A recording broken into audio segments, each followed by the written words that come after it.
Hey there, in this session of Emotion Rules, we are going to talk about power and what do we tend to do when we're feeling a sense of power, we're feeling powerful. There tends to be the theme of possibility present.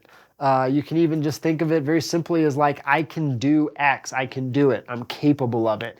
And so whenever power is present there's a sense of I'm capable, right? And we can always focus on the fact that we can do something, or we can focus on the fact that we can't do it. And typically when a sense of power is there, what reinforces power in the mind is affirming why we can do things. And so, when I was a martial artist, we used to train and the body would get so tired. And if you've been an athlete before or really pushed yourself into a workout, it's like the body wants to give up. My martial arts master used to say, your body will give up. Your mind will give up far before your body will. He said, don't worry about it. Your mind will always give up far before your body will. And if your body truly gives up, all you'll do is pass out and wake back up. And so if you want to be powerful, it's about truly developing a strength of mind inside of I can do it. And so when I was really tired in training, whether we be doing push-ups or we would be kicking, you get to that sense of like you feel like you can't do another push-up, you can't do another kick, you can't go for another second. But if you find it in the mind, I can do one more. I can do one more. I can do it. It's like all of a sudden, the feeling that's there in the body or the tired or the exhaustion is, I can't possibly do another set. I can't possibly do one more. And then all of a sudden, you do 100 more. Right? And so it's like the strength of mind really is cultivated and trained inside of that understanding of possibility, inside of I can do it, right? I can do this. I can make that happen. And one of the biggest reasons why, some people create the life of their dreams and most do not is for whatever reason, the individual who creates it one day wakes up and goes, wait a minute, I'm going to do this. I can do it. And then they just keep in that flow and they keep reinforcing, why it is that they can do it, why it is that it's going to be possible for them, even though they are sort of confronted with the evidence to the contrary. Matter of fact, it's more important when life is presenting you evidence to the contrary that things are working out or that you're going to be able to succeed or achieve the things that you want, to be in the space of I can do it, this is going to work out, I'm going to find a way through. It's more important than any other time because that's when you're faced with opposition. And the time you want to be powerful, like when you're doing a really hard workout, is when you are facing opposition. That's the moment you want to say, I can do it, and you want to push forward. Because if we don't, and we stop, and we start getting into that space of, it's not possible, and I can't, and it won't occur, it's like, that's why we usually don't realize the things that we really want for ourselves when we could. And so if we want to become more powerful, you want to fuel power, pay attention to what the emotion of power tends to direct the mind to think, and let's start thinking that as a way of being. And so the themes that you really want to reinforce to access a sense of power and feeling more powerful is that sense of I can do it, this is possible, here's why it's going to occur, and there's that theme of thinking that occurs in the mind when we're feeling that sense of power and capacity. And so, no matter what's happening, and remember, when we have times of difficulty and challenge, that is often the most important time to be in the frame of we can do it, I can do it, this is possible, it's going to occur, and then give ourselves evidence as to why that is. And if we stay with that focus and that theme, we're going to feel more powerful, we're going to give ourselves permission to take those next steps, and then eventually you tend to get your outcome. And so enjoy, and we'll see you in another session soon. Hello there, welcome. So in this session, we're going to break down disgust. So many people can get caught in feelings of disgust, feeling disgusted in themselves, disgusted in others, disgusted about the world. And man, is it not a great experience of life to be inside of. And so if we understand what drives disgust, we can catch it and hopefully redirect. And so if we look at, well, what does disgust drive? It's an obsession on imperfection, right? We tend to be focused on, in an obsessive way, on the imperfections of ourselves, of other people, And then we relate to that in the judgment sense of how it should be.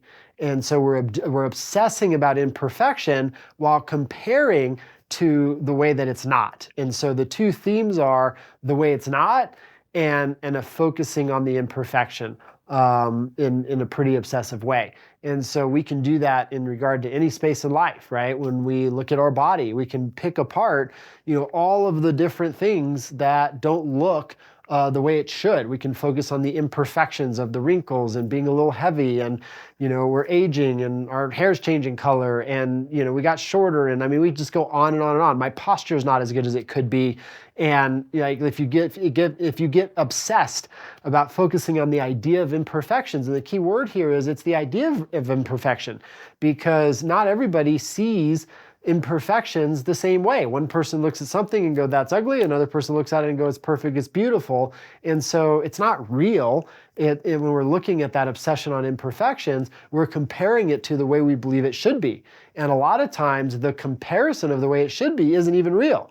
Like when people are comparing themselves to the body, they're comparing themselves to some model they saw in a magazine that's been touched up with Photoshop, or they're looking at some AI version of a human that isn't even a real human anymore on Facebook, not even realizing that it's not a human, that's not a real human. It's literally AI built human now that people are watching and following and interacting with. They don't even know it's a real person. And so it's the idea of the way it should be, right? It should be this way. And then we are obsessing about the imperfections, comparing the way we believe it should be. And it's the obsession of that imperfection that then drives a sense of disgust. Or we could do the same thing in relationship or actions or behavior, or the amount of money I make and feeling disgust in myself because I'm not at a place other people are at, and I'm not as far along as other people are. And we can just keep going on and on and on with the way in which we can obsess about imperfections. And so when we allow the mind to obsess about imperfections, that tends to translate and turn into disgust. And the two things we want to pay attention to is what's the imperfection we're focusing on, number one, but then we need to manage our perception of perfection. What is our perception of the way it's supposed to be? And make sure that as we adopt perceptions of how life should be, or where we should be at, or the way we should look, to make sure that we are adopting real perceptions, number one, because if we are relating to a fantasy perception, then we're never going to become, we're never going to be able to move out of disgust, because we've literally decided we're going to live up to something that actually is impossible to attain. And if you're relating to something that's actually impossible to attain, man, is that a great way to get caught in and stuck in disgust, potentially for the rest of our life, right? And so instead of that, we want to look at these ideas of outcomes we want to achieve and make sure they're real, and make sure they're healthy, and make sure that they're possible. Is it real? Is it healthy? Is it possible? Will it actually give me what I'm looking for? Then if we're going to compare, instead of focusing on imperfections, focus on progress. Focus on the ways in which you relate to that idea of yourself, that outcome you want to achieve, or acknowledge the progress you're making toward that outcome, or what are the actions you're going to take from here to achieve that outcome and to realize it and to fulfill it. And again, all of this has to start with, and I cannot reinforce this enough, making sure that what you're relating to is healthy, is real, and it's possible for you to attain. And then that's the thing you want to obsess about, and that's the thing you want to focus on. And then in terms of moving toward it, focus on the way in which you already emulate that, focus on how you are that. Hey, you know what? I'm a human being. And so I can create that look if I want. I can create that aesthetic. I can create that level of health. I can become that fit. Because I have all of the mechanisms to make that possible. And I have access to the knowledge to achieve it. And so even if we're not there yet, we can still relate to it in a way we make it possible for us, right? Relatability, as though we're going to achieve it and we're moving in the direction, and it's really just a matter of time before we fulfill it.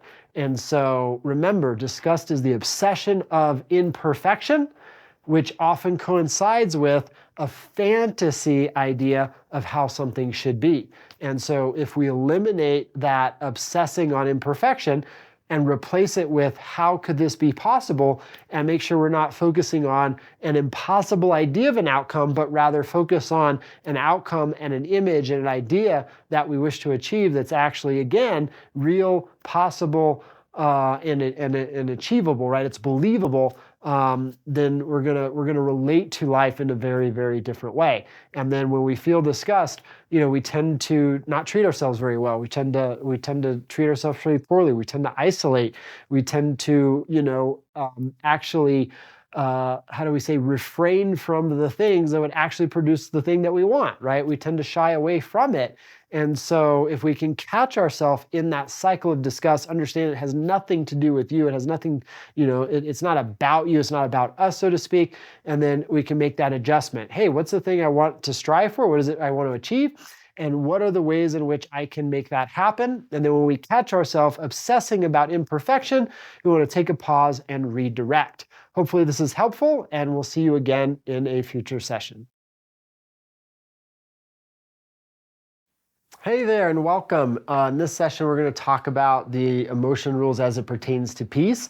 And so if we pay attention and you look at what the mind is doing when you're in kind of a peaceful, tranquil state, what we tend to think is everything is how it should be. And then we tend to acknowledge and reinforce how everything is exactly the way, it's supposed to be.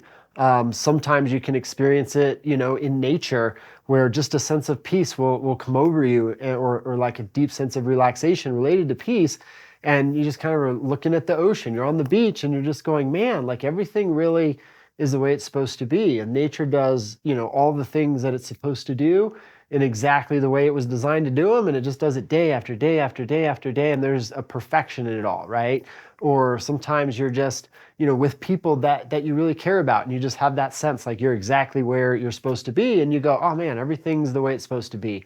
And so things don't have to be aligned perfectly for us to have that thought of everything's the way it's supposed to be at all. Like we can, have the perception or the belief, and we can reinforce that everything is the way it's supposed to be and access that peace anytime we want. Because, peace is not a byproduct of everything being perfect, because life is never perfect. Like that's just not the reality of life and going through life. Like things are going to happen, and things are not going to go as expected, and challenges are going to occur.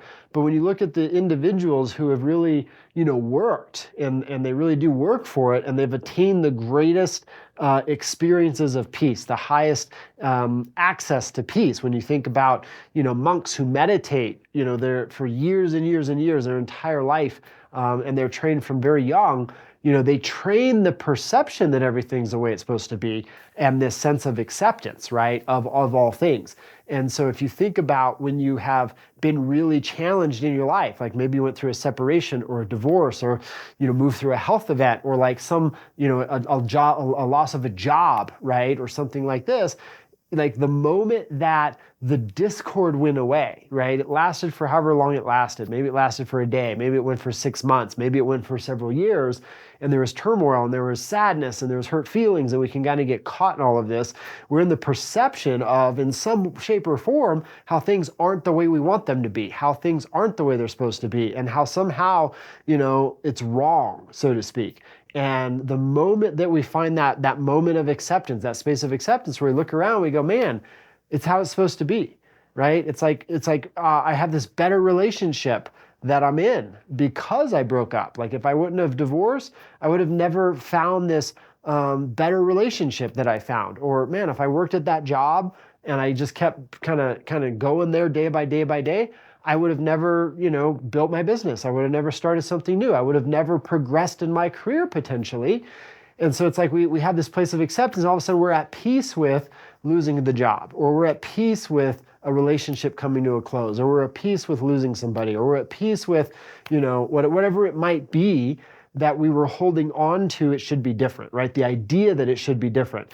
Peace occurs and comes over us when we can look at a reality and go, everything is the way it's supposed to be. And some people, they fight the idea of peace because they think, well, if I see everything as how it's supposed to be, I'm not going to grow. I'm not going to aspire to try to do more things. But the opposite is true, when we can look at everything, we go, man, everything's the way it's supposed to be. We tend to access more inspiration. We tend to access more joy. We can access a greater sense of fulfillment within ourselves. And the natural byproduct of that is we want to go explore. We want to go check out the world. We want to build things. We want to expand our current capacities. And so peace doesn't diminish the desire to want to perform or aspire to a different life. Matter of fact, peace is often the foundation, which is a launch pad that gives us access to do more with ourselves and accomplish more in our life. And so think of peace as this space to create from, right? A beautiful launch pad to go toward the next things in your life, and a way to enjoy the journey a whole lot more than most people do, as opposed to struggling toward what they want to create all the time. So many individuals I know, they want a better quality of life in some way. They aspire to something beyond what they have, and they struggle all the time in the pursuit of it, and they don't even enjoy the outcome of more wealth or better health or a more fit body or a great relationship when they actually get it. Like, they forget to actually kind of enjoy it and embrace it, whereas peace gives us the opening to do all of those things, right? Peace gives us the ability to truly embrace things to their fullest, experience things to the fullest, and have the most permission and courage to kind of move forward and create things because we understand, oh, there's an accord to everything. And so to generate more peace in your life, to access more peace, is that theme of hey, everything's the way it's supposed to be. Everything is exactly as it should be. It's the acceptance of how things are, not necessarily the judgment of how things are, but just accepting the way things are, right? It's not always good, it's not always bad, right? But being able to look at something and going, well, I accept that's the way it is, and then there's a peace in that. Now we can go do something about it, right? As opposed to feeling frustrated about something or angry about something, and then going, I need to go do something about it. We're going to tend to function at an inability when we get frustrated or angry and we're trying to take action towards something, because we're not thinking very clearly, right? We're not seeing things as in accord, so to speak. And so you can handle any situation, and instead of get caught in, say, frustration or disappointment or sadness, go, man, I accept that is how it is, which then gives us the ability to go, great, how am I going to bring myself to it? And what can I do to influence this space and myself to be better and achieve more? And so just play with that a little bit. Think of peace as the acceptance of what is, and an understanding that everything is the way in which it should be. That moment of acknowledgement that everything's okay, everything's the way it should be, it's all in accord, and we can go there even when it's difficult, which gives us access to and oftentimes a better way through the challenge. If I look at a challenge and I go, man, this is hard, this is challenging, I may not completely understand it, but I accept that it's happening, and that it's how it's supposed to be. Otherwise, it wouldn't be occurring. Something else would be happening. Now we can see our way through it a little bit more effectively. So hopefully this is helpful, and enjoy accessing peace a little bit more every day.